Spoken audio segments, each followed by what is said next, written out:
Medical ఆసుపత్రులకు సంబంధించి 110 సీట్లు ఈ రోజు ఎంబీబీఎస్ చదువుకునేటువంటి పేద విద్యార్థులకు అందుబాటులో తీసుకుని వచ్చేటువంటి విధంగా పీపీపీ మోడ్ లో మన ప్రభుత్వం ప్రయత్నిస్తా ఉంటే చౌకబారు విమర్శలు చేస్తూ ట్రఫారఫా అనేటువంటి ఒక కామెడీ సీన్ ని నడుపుతూ జగన్మోహన్ రెడ్డి గారి ప్రజల్ని భయభ్రాంతులు చేసేటువంటి కార్యక్రమం చేస్తా ఉన్నాడు. ఈ సందర్భంగా ఒక్కటే చెప్తా ఉన్నాం, రాష్ట్రంలో ప్రజలందరూ కూడా చంద్రబాబు నాయుడు గారి నాయకత్వం మీద, కూటమి ప్రభుత్వం మీద నమ్మకం ఉంది.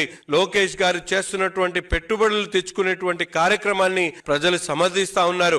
ఈరోజు పరిపాలన సాగుతా ఉంటే ఈరోజు చూసి ఓర్చలేనటువంటి జగన్మోహన్ రెడ్డి గారు తన మాట్లాడేటువంటి మాటలను ఒక్కసారి ప్రజలు ఆలోచించాలని చెప్పి తెలియజేస్తూ ఈరోజు నూతన సంవత్సరం రాబోయే ముందు ఈ మంచి ప్రభుత్వంలో జరుగుతున్నటువంటి కార్యక్రమాలు ప్రతి ఒక్కరు కూడా గ్రహించి చౌకబారు విమర్శలు చేస్తున్నటువంటి జగన్మోహన్ రెడ్డి గారి నైజాంను వ్యతిరేకించాలని చెప్పి ఈ సందర్భంగా కోరుతా ఉన్నాం.